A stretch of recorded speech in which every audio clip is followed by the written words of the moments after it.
ইমাম আহমদ বিন হাম্বল রাহিমাহুল্লাহ ছিলেন 10 লক্ষ হাদিসের হাফেজ, এরপরেও জনগণ মেনে নেয়নি। তার পায়ে রশি দিয়ে যেমন কুকুর মারা গেলে রাস্তায় মানুষ টেনে নিয়ে বাইরে ফেলে দিয়ে আসে, ইমাম আহমদ বিন হাম্বল তার যুগে নয়, এখন পর্যন্ত যত মানুষ এসেছে হাদিস শাস্ত্রে সবার চেয়ে বড় পণ্ডিত, এরপরেও জাতি তাকে মেনে নেয়নি, সমাজ তাকে মেনে নেয়নি। তার পায়ে রশি দিয়ে রাস্তায় টানা হতো, তাকে পিটানো হতো। ইমাম আহমদ বিন হাম্বলের মতো মানুষ জাতির কাছে সম্মান পেলেন না। আমরা জাতির কাছে সম্মান পাই বুঝতে পারি না। বুঝতে হবে আমাদের প্রচারের ত্রুটি রয়েছে।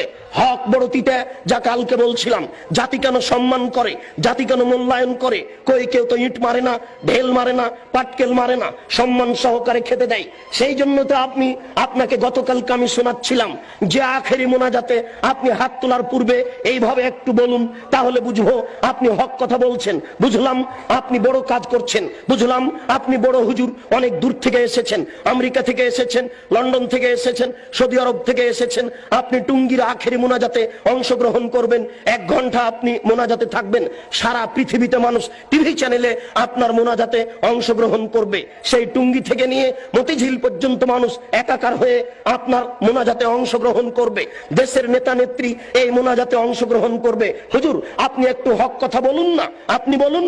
আল্লাহর নবী বলেছেন লা ইয়াফলাহু কওমুন ওয়াল্লাহু আমরাহুম ইমরাতান, ওই জাতি কোনোদিন পরিত্রাণ পেতে পারে না যে জাতি নারীকে করেছে নেত্রী। ওই জাতি কোনোদিন পরিত্রাণ পেতে পারে না যে নারীকে করেছে নেত্রী। ওই জাতি কোনোদিন পরিত্রাণ পেতে পারে না যে জাতি নারীকে করেছে নেত্রী।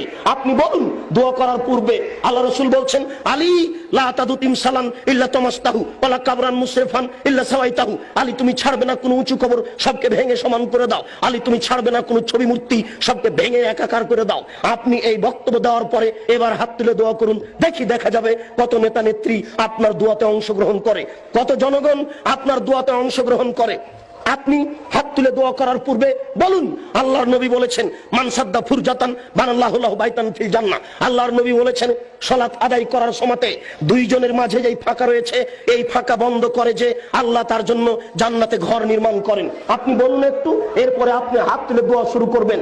বাইতুল মুকাররম হচ্ছে বাংলাদেশের জাতীয় মসজিদ। বাংলাদেশের যারা বড় আলেম তারাই সেখানে খুতবা দেওয়ার অধিকার রাখে। বাংলাদেশের 3 কোটি আহলে হাদিসের আমির হচ্ছেন মুহতারাম আমিরে জামাত ডক্টর আসাদুল্লাহ গালিব, 5 ভাষার সমমানের পণ্ডিত। কই আজ পর্যন্ত আমরা দেখলাম না যে বাইতুল মুকাররমে তিনি খুতবা দিতে পারছেন। কোথায় হক রয়েছে? কে হকের কথা বলবে? আপনি একটু দোয়া করার পূর্বে বলুন। দেশবাসী শোনো, যারা বাইতুল মুকাররমের ইমাম তারাও শুনে রাখুন। আল্লাহর নবী বলেছেন মান সাদ্দা ফুরজাতান বানাল্লাহু লাহু বাইতান ফিল জান্নাহ, যেই ব্যক্তি দুইজনের মাঝের ফাঁকা বন্ধ করবে তার জন্য আল্লাহ জান্নাতে ঘর নির্মাণ করবেন। আল্লাহর নবী বলছেন এই শোনো, আমি দেখতে পাচ্ছি দুইজনের ফাঁকা দিয়ে শয়তান প্রবেশ করছে। তিনি কত কিছু বললেন এই কাতারকে সুন্দর করে সারিবদ্ধ হয়ে প্রাচীরের মতো হয়ে দাঁড়ানোর জন্য। আর বাইতুল মুকাররমে গিয়ে দেখি, অন্যান্য মসজিদে গিয়ে দেখি একজন 1 হাত সামনে আছে, 1 হাত পিছনে আছে, কোন জায়গাতে 2 হাত ফাঁকা আছে, 5 হাত ফাঁকা আছে, এইভাবে সালাত শুরু হয়ে যাচ্ছে। কই আপনি তো একটু হাত তোলার পূর্বে এই কথা বলতে পারেন না? বলুন দেখি, হক বোঝা যাবে কাকে, আর বোঝা যাবে কত মানুষ আপনার এখানে বেশি হয় আর কম হয়।